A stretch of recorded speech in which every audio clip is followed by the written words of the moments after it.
आज की डेट में मुझे लिंक्डइन से 1 लाख रुपए कमाना है और आज की डेट में मैं शुरू कर रहा हूँ, ठीक है, कितना टाइम मुझे लग जाएगा minimum? It's all depend on your skills. Okay. आप किस स्किल को लेके 1 लाख रुपए कमाने की बात कर रहे हो? अगर आप, मैं जैसे इंजीनियरिंग मैनेजर हूँ तो मैं उसमें एग्जांपल देती हूँ। अगर आप सॉफ्टवेयर इंजीनियर हो, आप वेब डेवलपमेंट करते हो, तो बहुत इजी है, राइट? वहीं पे अगर आप कंटेंट राइटिंग करते हो, बहुत इजी है 1 लाख तक आना। ओके।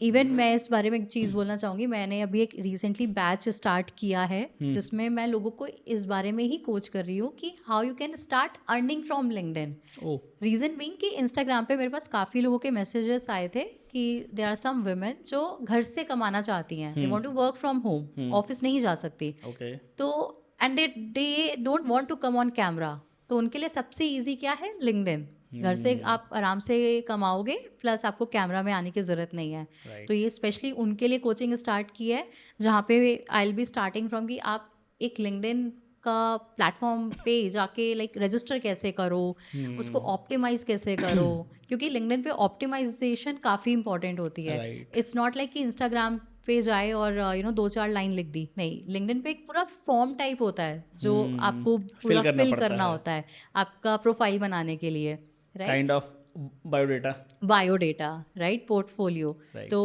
सब इसलिए सबसे इंपॉर्टेंट है कि आप अपने स्किल्स को बताओ। अगर आपके स्किल्स वर्थ इट हैं और आपको लगता है आप बस क्लाइंट ढूंढ रहे हो, आप इस स्किल्स को लेके तोड़ सकते हो। मतलब 1 लाख तो कुछ नहीं है, फिर तो स्काई इज द लिमिट। अभी आपने बताया कि आप एक करियर काउंसलर हैं। हाँ, बेसिकली करियर काउंसलर्स करते क्या हैं, मुझे आज तक समझ में नहीं आया। ठीक है। सो आप ऐसा समझो हाँ। कि आपको यूट्यूब स्टार्ट करना है, ओके। ठीक है? आपको नहीं पता कि कैसे स्टार्ट करते हैं, क्यों करना है, कहाँ से करना है, डायरेक्शन नहीं है आपके पास। तो आप किसी ऐसे बंदे के पास जाओगे जिसने ऑलरेडी यूट्यूब पे ग्रो कर लिया होगा, ठीक है? वो आपके लिए एक तरह से कोच हो गया, यूट्यूब कोच, ओके। ठीक है? अब लेट्स से मैं करियर कोचिंग करती हूँ इंजीनियर्स की, ठीक है। तो मेरे पास 2-3 तरह के लोग आते हैं। या तो बिल्कुल फ्रेशर्स होते हैं जिन्हें नहीं पता कि जॉब मार्केट में क्या चल रहा है, क्या करना चाहिए। बहुत से ऑप्शंस अवेलेबल है with in engineering. Okay. Data analytics है, बिजनेस एनालिटिक्स है, प्रोडक्ट मैनेजर है, सॉफ्टवेयर इंजीनियर है, उसमें भी बैक एंड फ्रंट एंड, मतलब उसमें विद इन इंजीनियरिंग लाखों चीज़ें हैं। जी। तो बच्चों को वो चीज़ें नहीं पता होती हैं। देन अगर उन्हें ये पता भी चल जाए, फिर उनको उनका ब्लॉकर आता है कि उनका रिज्यूमे सेलेक्ट नहीं हो रहा, ओके। ठीक है? तो उन सारी चीज़ों में उनकी हेल्प करती हूँ। देन मेरे पास दूसरे टाइप की जो ऑडियंस होती है या लोग आते हैं कोचिंग के लिए, वो होते हैं जो 4 या 5 साल से कोचिंग ले रहे हैं। सॉरी, 4 या 5 साल से जॉब में है। ओके। अब उन्हें स्विच करना है, या वो 4 या 5 साल के बाद उन्हें समझ आता है मैं तो सॉफ्टवेयर इंजीनियर था, मुझे सॉफ्टवेयर इंजीनियरिंग में मज़ा ही नहीं आ रहा, मुझे तो कुछ और करना था। अब उन्हें क्या करना है? हाँ। उस डायरेक्शन में उनकी हेल्प करना, उनका पैशन फाइंड आउट करना। तो कैसे ये, क्या प्रोसेस रहता है इसका? सो अगर अगर आपके ऑडियंस में किसी ने इकिगाई की बुक पढ़ी होगी, तो उन्हें थोड़ा सा आइडिया होगा। कौन सी बुक? Ikigai, Ikigai. हाँ, ओके। अगर ये पढ़ी होगी तो उन्हें थोड़ा आइडिया होगा, बट जी। नहीं होगा तो मैं थोड़ा सा आइडिया दे देती हूँ, ब्रीफ दे बिल्कुल। देती हूँ। आपको ना एक पेपर लेना है, ठीक है? उसको 4 भाग में डिवाइड कर लेना है। सबसे पहले आपको लिस्ट डाउन करनी है वो सारी चीज़ें जो आपको अच्छी लगती हैं करने में, ओके। ठीक है? जैसे कि पॉडकास्ट बनाना, वीडियो शूटिंग करना, ठीक है। कुकिंग करना, या लेट्स से कोडिंग करना, ठीक है? जो कोई आपको फोर्स नहीं कर रहा हो कराने के लिए, बट आपके मन से आपको आ रही हो कि ये मुझे अच्छा लगता है। ठीक है। सेकंड कॉलम में आपको फाइंड आउट वो सारी चीज़ें लिखनी है जिसके लिए आपको लगता है there is a market around it. Okay. ठीक है, मुझे सोना बहुत पसंद है, हाँ। बट सोने के कोई पैसे नहीं देगा ना। नहीं देगा। तो वो आपको लिस्ट में नहीं डालना है। ठीक है। कुकिंग के, हाँ, पैसे मिलेंगे। अभी हम उस चीज़ में आएँगे कि कैसे मिलेंगे, है ना? पहले हमें फाइंड आउट करना है कि क्या मेरा पैशन है, ओके। ठीक है? देन आपको देखना है कि किस चीज़ में आपको पैसे मिल रहे हैं, एंड इसके बाद क्या इस चीज़ को अगर मैं चूज़ करता हूँ, तो इसके लिए मार्केट है, इसके लिए लोग मुझे पे करेंगे, इसकी नीड है मार्केट में, ठीक है? तो इन सारे सबका जब आप एक कॉम्बिनेशन बनाओगे ना, तो 1 या 2 चीज़ जनरली लोगों की निकल के आती है, ओके। ठीक है? तो मैं एक एग्जांपल लेती हूँ। मुझे लेट्स से कुकिंग पसंद है, डांसिंग पसंद है और स्लीपिंग पसंद है। मार्केट है, कुकिंग का भी है, डांसिंग का भी है, स्लीपिंग का नहीं है बिकॉज़ कोई मेरे को पे नहीं करने वाला, राइट। ठीक है? अब मेरे पास 2 चीज़ बच गई, कुकिंग या फिर कुकिंग एंड डांसिंग। अब मुझे इसमें देखना है कि किस चीज़ के लिए लोग मुझे ज़्यादा पे करेंगे, ठीक है, और मुझे अपना ये काम करने के लिए कोई फोर्स नहीं करने वाला, राइट।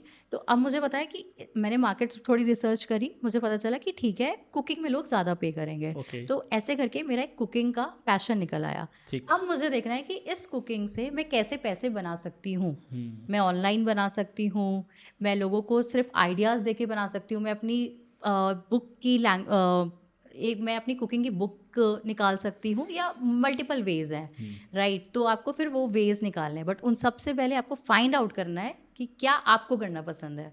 ओके, ठीक है, तो ये वाली जो ऑडियंस है ये मेरे पास आती है जिनको ऑलरेडी इंडस्ट्री में 4-5 साल हो चुके हैं, okay, and there is another audience जो मेरे पास आती है 10-20 प्लस ईयर्स एक्सपीरियंस वाले।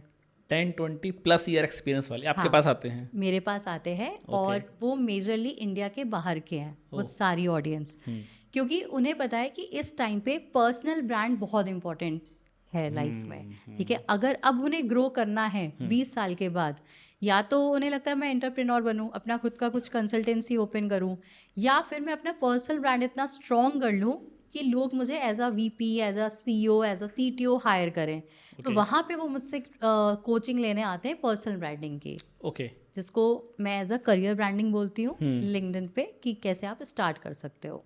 लेकिन आज की डेट में मार्केट में इतने अलग अलग टाइप के करियर काउंसलर आ गए हैं, और एक लोगों का परसेप्शन बन गया है कि मतलब जिसको कुछ नहीं आता वो करियर काउंसलर बन जाता है, वो ज्ञान बांटने लगता है। अच्छा। मतलब ऐसी लाइन मैंने सुनी है लोगों के मुंह से, हाँ हाँ। कि मतलब कई ऐसे भी करियर काउंसलर हैं जो खुद स्कूल कॉलेजेस में फेल हुए हैं और अब लोगों को करियर के ऑप्शंस बता रहे हैं। मेरे हिसाब से जब भी आप अपना मेंटोर या अपना कोच चूज कर रहे हो ना, सबसे बेस्ट वे ये होता है कि आप उसकी जर्नी देखो। अगर आपको लगता है उसकी जर्नी कहीं ना कहीं मेरी जर्नी से मैच कर रही है, ठीक है, उसको चूज करो। ओके, क्यों? क्योंकि वहां पे ना वो एज अ रोबोट आपको कुछ सजेस्ट नहीं कर रहा कि आप आए और उसने एडवाइस दे दी, वो तो आजकल चैट जीपीटी भी दे देता है, राइट, बट वो एक्चुअली में आपको समझेगा।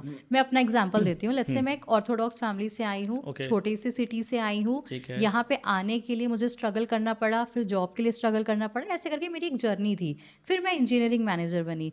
अगर लेट्स से कोई ऐसा बंदा होता है जिसकी यही जर्नी है, जो मेरी जैसी सिटी, इलाहाबाद जैसी सिटी से आया है, एंड उसको लगता है कि मेरे को भी ये सारी स्ट्रगल करने पड़े हैं लाइफ में, तो वो ईजिली मेरे साथ कनेक्ट कर सकता है, मैं ईजिली उसके साथ कनेक्ट कर सकती हूँ। ओके, उसको भी लेट्स से इंजीनियरिंग में ही जाना है या कंटेंट क्रिएशन में जाना है, तो I can help him easily. But let's say अगर उसको आईएएस बनना है, ठीक है, तो ऑब्वियसली उसके लिए मैं सही करियर कोच नहीं हूँ, क्योंकि मैं उसको आईएएस बनना है, यूपीएससी करना है, गाइड नहीं कर सकती, राइट। तो अगर आप जर्नी देखोगे, मतलब कहते हैं ना कि आप जब भी कोच ढूंढ रहे हो ना, तो it's not only depend on the coach कि वो आपको स्टूडेंट ढूंढ मतलब मिलेगा कि नहीं, स्टूडेंट को ही अपना कोच ढूंढना होता है। ओके, तो आई गेस ऐसा अभी मैं कल ही देख रही थी राधा कृष्ण, तो जी, उसमें ना एक सीरीज, एक पार्ट था जिसमें एक गुरुजी बोलते हैं कृष्ण जी के सामने कि आगे महाभारत के टाइम पे एकलव्य और अर्जुन का स्टोरी आएगा, तो उसमें जो स्टूडेंट है वो अपना कोच ढूंढ रहा है, ओके, राइट। मतलब वहाँ पे मेंटोर ने अपना कोच, अपना स्टूडेंट नहीं नहीं ढूंढा ढूंढा है। है, तो राइट। ये मुझे उस बात से याद आ गया। कलयुग, कलयुग, कलयुग। इसी का नाम कलयुग है।